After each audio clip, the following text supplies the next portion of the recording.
परम पूज्य गुरुदेव को नमन। पुनः तुमाम तस्वितुर वरेण्यम।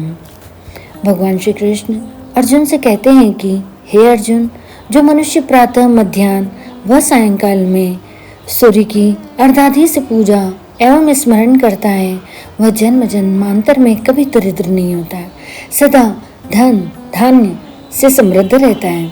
भगवान सूर्य अखंड प्रकाश पुंज से ब्रह्मांड को आलोकित करते हैं। सूर्य किरणें ही सभी पदार्थों में रस तथा शक्ति प्रदान करती हैं। अग्नि तत्व, वायु तत्व, जल तत्व तथा सूर्य तत्व की ही अशेष, अमित एवं अखंड शक्ति ऊर्जा प्रदान करने वाली है। इन तत्वों में सूर्य तत्व ही सर्वप्रधान है। आकाश मंडल के सशक्त रहने पर ही अग्नि, वायु एवं जल अपनी अपनी शक्ति प्रदर्शित कर सकते हैं, क्योंकि इन तत्वों का आश्रय स्थान मुख्यतः आकाश मंडल ही है। आकाश मंडल में सूर्य किरणें ही समुद्रों तथा नदियों से जल ग्रहण, अग्नि, वायु, जल तत्वों के मिश्रण से मेघों का निर्माण करती हैं तथा वायु तत्व के सहयोग से यथास्थान स्वेच्छानुसार वर्षा करती हैं। सौर मंडल ही एक वह महान केंद्र है जो अपने चुंबकीय आकर्षण से देवलोक, पितृलोक आदि का समन्वित कार्य संभाल रहा है। सभी देवकर्म सूर्याराधना से प्रारंभ होते हैं एवं उसी से संपन्न होते हैं। कोई भी आराधना दिन में सूर्यादि पंच देवता पूजन से प्रारंभ होती है। रात्रि में वे ही गणपति आदि पंच देवता के नाम से पूजित होते हैं।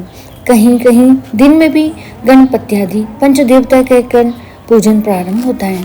सूक्ष्म दृष्टि से देखने से यह स्पष्ट होता है कि ये गणपति भी यथार्थतः सूर्य ही हैं। गणानाम नक्षत्राणाम पति है, गणपति है सूर्य। सूर्य का प्रकाश जिस भूभाग पर रहता है वहाँ ये नक्षत्र अदृश्य रहते हैं और सूर्य के प्रकाश के दूसरे भूभाग पर चले जाने पर यह चंद्रमा से सभी नक्षत्र दृश्य हो जाते हैं। सूर्य का उदय अस्त होना देवी भागवत के अनुसार उनके दर्शन एवं अदर्शन मात्र हैं, अन्य नहीं। इस तरह अहर्निश शब्द का व्यवहार भी सूर्य के दर्शनार्थ दर्शन ही है। फलतः सूर्य अखंड और अनीश्वर है, वे सदा एक समान है। यही रहस्य है कि शिव के आत्मज होने पर भी गणपति का पूजन सर्वप्रथम प्रारंभ होता है। वे गणपति यही सूर्य तत्व हैं जो सभी स्थावर जंगम के संचालक हैं। सभी आराधनाओं के अंत में सूर्य नमस्कार की प्रक्रिया सर्वत्र प्रचलित है।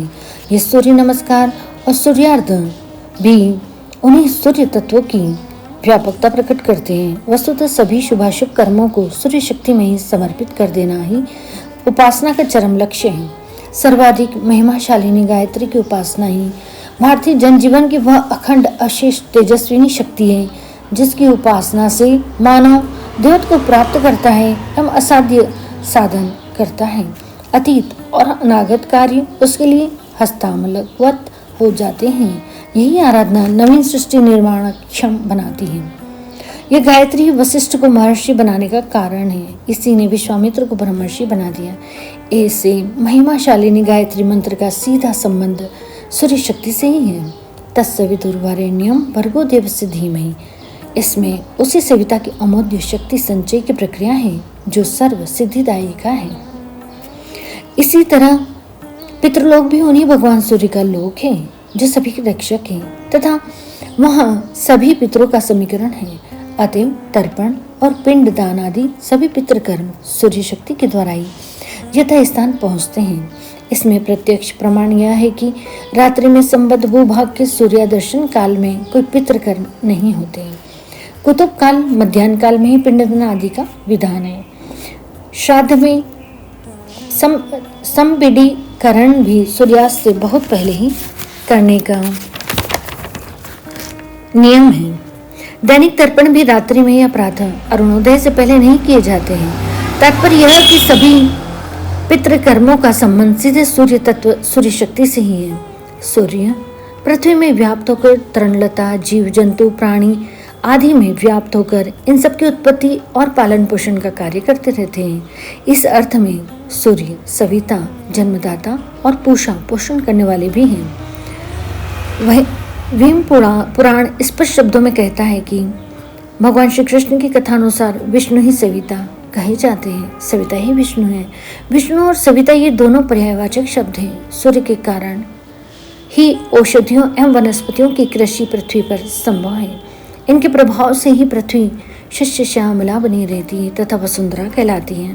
धन का प्रभाव सूर्य के कारण है। भगवान सूर्य स्वयंभू है, अतएव जन्म के लिए, अपनी ऊष्मा के लिए, अपने ईंधन के लिए, अपने प्रकाश के लिए और अपने नानाविध कार्यों के लिए वे पूर्णतः आत्मनिर्भर है। इस प्रकार पृथ्वी ही नहीं, संपूर्ण सौर परिवार के कर्ता, निमित्त कारण और उपादान कारण होने से अनेक ब्रह्मविद ऋषियों ने अपने ब्रह्म जिज्ञासु शिष्यों को ब्रह्म ज्ञान के लिए इन्हीं सूर्य की उपासना का आदेश दिया था। मकड़ी द्वारा अपने शरीर से तंतु निकालकर स्वयं अपना जाल बना लेना संभव था। ब्रह्म तत्व को स्पष्ट करने के लिए उतना प्रभावकारी दृष्टांत नहीं है जितना सूर्य का अपने आप शून्य से प्रकट हो जाना, अपने अंश से पृथ्वी तथा अन्य ग्रहों का सृष्टिकर्ता बनना और अपनी आकर्षण शक्ति से सब ग्रहों उपग्रहों से अपने चतुर्दिक चक्कर लगवाना और पृथ्वी पर लाखों करोड़ों प्रकार के विभिन्न भूतों, पदार्थों एवं प्राणियों की सृष्टि कर उनका भरण पोषण करना है तथा यथा समय लय करना है। ब्रह्म के सदृश आदि गुणों के कारण सूर्य को भारत के मेधावियों ने ब्रह्म को समझने का सर्वश्रेष्ठ साधन माना है। संभवतः इसी से सूर्य को सौर परिवार का ब्रह्म होने के कारण ऋषियों ने इतनी भक्ति से घोषणा की है। तत्सवितो वरेण्यम भर्गो देवस्य धीमहि में उस सविता देव के वरेण्य भर्ग का ध्यान करता हूँ, इसलिए कि वे धियो यो न प्रचोदयात् हमारी ब्रह्म प्रकाशिका बुद्ध को प्रेरित करें, हमें ब्रह्म ज्ञान दे, हमें ब्रह्म की प्राप्ति हो सके। अतः निसंदेह गायत्री के सम्यक अध्ययन से ब्रह्म साक्षात्कार हो सकता है।